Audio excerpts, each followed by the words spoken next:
हमारे साथ सीनियर सहाफ़ी शादाब रियाज साहब मौजूद हैं। मकतूल अमीर बलाज टीपू कत्ल केस के हवाले से बहुत से इंकशाफात सामने आए थे। तफ्तीश तकरीबन आखिरी मराहिल में है। अभी तक की जो एविडेंस जा रही है वो ज्यादा टीफी बट के मुतालिक जा रही है। गोगी बट का नाम बीच में कम आ रहा है। टीफी बट को बलाज धमकियां देता था। किस चीज़ का वो नशा करता था? सोर्सेज ये बताते हैं कि नशे पे लगाने वाला भी एहसन शाह था।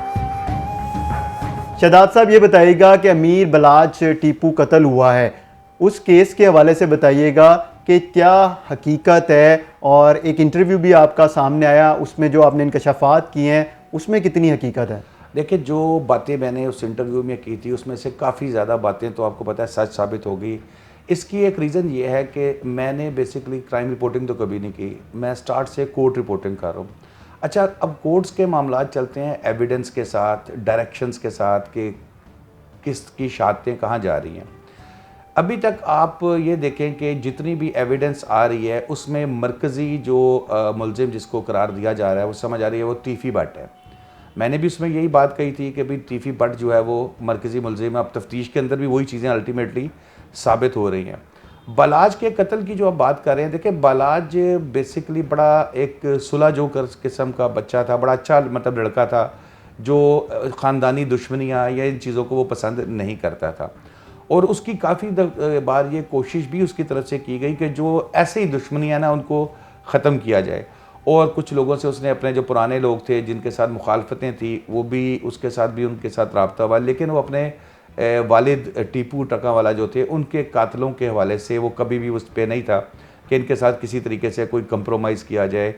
और जब ये यहाँ पर शादी में वो अपने दोस्त की गया, फिर आपको पता है वो एहसन शाह के हवाले से भी मामलात सामने आए। जिस तरीके से मैंने उसमें भी वो सारी बात बताई कि एहसन शाह को कैसे पकड़ा और एहसन शाह के पास के ख़िलाफ़ क्या एविडेंस है, इसको 109 के अंदर फिक्स किया जाएगा मुआवनत कत्ल के अंदर। पुलिस ने जो है वो इसकी कॉल, ये आपको पता है ये जो आपका मोबाइल है ना, ये ऐसी चीज़ है कि जब तक ये आपके पास है आपकी हर चीज़, हर मोमेंट, हर चीज़ आपकी वो ट्रेस हो रही है। मैं अब आपको कुछ इसकी डिटेल्स तो नहीं बता सकता, लेकिन मैं ये ज़रूर बताऊंगा कि हमारी पुलिस ने एक दफ़ा ये सफ़ा साबित कर दी है कि ये जब चीज़ करने पे आते हैं ना तो इनके लिए कोई चीज़ मुश्किल नहीं है, बड़े साइंटिफिक तरीके से।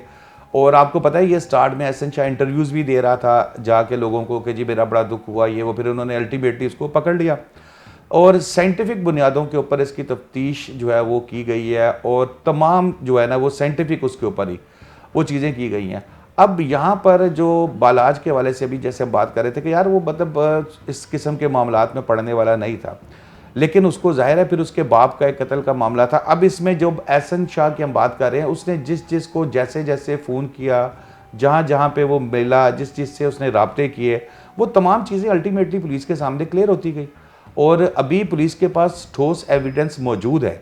लेकिन अभी देखिए आगे जब मामलात ट्रायल में जाएगा, जब अदालतों में जाएगा मामलात, तो वहाँ पर पुलिस अपना ये एविडेंस पेश करेगी। कई चीज़ें मैं आपको बताऊँ, अभी आपसे भी जैसे बात हो रही थी, हमारे कई ऐसे दोस्त हैं यूट्यूबर जो है वो कर रहे हैं, वो ना पुलिस की तफ्तीश के अंदर रुकावट हो रही है। अफराज, इसमें बड़ा इंपॉर्टेंट चीज़ ये है, आप हैं, आपको एक क्राइम रिपोर्टिंग का एक्सपीरियंस है, आपको पता है कि आपने किस हद तक जाना है, किस हद के आगे फिर आपको पता है कि ये तफ्तीश में मुदाखलत हो जाएगी जिसका अल्टीमेटली बेनिफिट जो है वो मुलजिमान को, तो आप उसके बाद ऊपर जाके ब्रेक लगा लेंगे। मैं समझता हूँ कि जो पुलिस की जानिब से जो तहफ़्फ़ुज़ात हैं ये भी बड़े दुरुस्त हैं कि आप यहाँ देखो, मतलब जिसने हैंड फ्री पकड़ी हुई है वो आके वो बन गया, वो आके खड़ा हो जाएगा आपके सामने कि जी बोलें, बताएं क्या किया है क्या। अब उसको बिल्कुल न्यूज़ की सेंस ही नहीं है, ना उसको ये पता है कि इससे क्या फ़ायदा होगा, ना उसको पता है ये नुकसान है। बस उसको ये पता है कि यार मैं बलाज टीपू का वो थंबनेल डालूंगा तो बलाज टीपू का वो जो है वो हिट हो जाएगा। तफ्तीश तकरीबन आखिरी मराहिल में है। मेन जो इसका मरकज़ी मुलजिम है तीफ़ी भट्ट जो है वो बैरून मुल्क है। अब उसमें भी थोड़ा सा एक मसला ये चीज़ आ रही है, उसके रेड वारंट के लिए तो ये प्रोसीजर कर रहे हैं कि अगर तो वो ये यूएई वगैरह में है कहीं किसी जगह पे, तो फिर तो हमारा उनके साथ एक ट्रीटी साइन हुआ है जिसके तहत हम मुलजिमों का तबादला कर सकते हैं।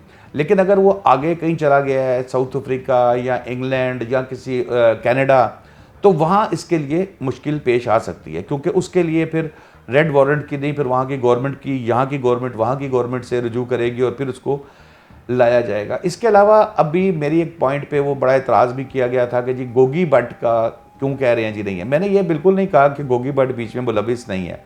मैंने ये इंटरव्यू में बात कही थी कि अभी तक की जो एविडेंस जा रही है वो ज़्यादा टीफी भट्ट के मुतालिक जा रही है, लेकिन अभी तक की जो तफ्तीश है, आप भी इसको कवर कर रहे हैं, बड़ा क्लोजली कवर कर रहे हैं। आपने देखा होगा जितनी भी बात होती है उसमें ये होती है तीफी ने ये कर दिया, तीफी ने वो कर दिया, तीफी ने उससे रब्ता किया, तीफी ने उससे रब्ता किया। गोगी भट्ट का नाम बीच में कम आ रहा है, ठीक है ना। अब ये आगे चल के इसका किरदार बढ़ जाए, फिर वही मैंने जैसे बताया कि पता लगे कि जनाब ये सारी चीज़ों के पीछे मास्टरमाइंड ही गोगी भट्ट था। तो गोगी भट्ट किधर है अब? गोगी भट्ट तो वो मफरूर है ना, गोगी भट्ट भी मफरूर है, तो उसी वक्त से मफरूर है जब ये वक़्वा हुआ था। तीफी भट्ट तो जब मर्डर करवाया, ये जो भी उसका मतलब बैरून मुल्क चला गया, बैरून मुल्क चला गया था। तीफी भट्ट तो रूपोश है उस वक्त से, कोई पता किसी को पता नहीं। केस तो आप कोर्ट रिपोर्टिंग करते हैं, केस तो उस वक्त तक नहीं हल हो सकता जब तक तीफी भट्ट को पाकिस्तान नहीं लाया जा सकता। देखिए नहीं, इसमें ये आपने बड़ा अच्छा सवाल किया। दो चीज़ें हैं इसमें। मेन चीज़ ये होती है कि जब आप कोई इस तरह का केस चलता है जिसके अंदर मरकज़ी मुलजिम बाहर है या भाग गया, ये वो, आप ट्रायल शुरू कर सकते हैं। आपके पास जो यहाँ पर 5-6 मुलजिमान हैं, एहसन शाह समेत, अगर इनके खिलाफ आपके पास ये पुलिस के पास सफिशेंट एविडेंस मौजूद है, इनका ट्रायल शुरू हो जाएगा। इन पे जो जो दफात लगाई जाएंगी उन दफात के तहत इनका ट्रायल होगा। अच्छा, फिर उसमें ये होगा कि एंड पे इसको ये जो तीफी या गोगी के बीच में मुलविस होने की जो बात हो रही है, अगर ये नहीं गिरफ्तार होते तो फिर इनके खिलाफ बाकायदा इश्तिहारी करार देने की कार्रवाई होगी। एक पुलिस का इश्तिहारी होता है, एक अदालती इश्तिहारी होता है। अदालती इश्तिहारी का एक प्रोसीजर है, उसमें उनके घरों के बाहर इश्तिहार लगाए जाएंगे, मनादी कराई जाएगी, पहले नोटिस अगर सर्व नहीं होते, उसके बाद अदालत को बताया जाएगा कि भाई हमने तमाम प्रोसीजर कर लिया है, अभी तक ये मुलजिम भागे हुए हैं, ये मतलब ये कोऑपरेट नहीं कर रहे, पेश भी नहीं हो रहे और मफरूर हैं, तो फिर अदालत इनकी जायदाद भी कुर्क कर सकती है, ठीक है ना। उसका भी ऑर्डर हो सकता है कि भाई ठीक है इनकी जायदाद कुर्क कर दो, जो भी यहाँ पर नज़र आएगी, जो उसकी तफसीलात तलब करेगी अदालत, फिर उसके बाद उसकी जायदाद कुर्क कर सकती है। ये अदालत के पास बिल्कुल टोटल राइट है। अच्छा, उसके बाद ये जब ये कर लेंगे, उसके बाद वो ये केस को, दोनों का केस, जो मफरूर लोग हैं उनको साइड पे कर देंगे और जो वहाँ बैठे हुए हैं उनका ट्रायल शुरू कर देंगे। अब जिस पे 109 है उसकी 109 के तहत ट्रायल होगा, जिस पे 302 है उसके ऊपर 302 के तहत ट्रायल होगा। जो दफात लगाई जाएंगी चालान के अंदर जो बनाई जाएंगी उनका वो ट्रायल होगा, उनको सजाएं दी जाएंगी और जो मफरूर मुलजिमान होंगे इनके दायमी वारंट गिरफ्तारी जारी कर दिए जाएंगे, यानी कि ताहयात वारंट गिरफ्तारी, जबकि वो पेश नहीं होते, जब तक गिरफ्तार नहीं होते, या यानी कि अब आप ये समझे कि फिर वो ज़िंदगी भर पाकिस्तान नहीं आ सकते।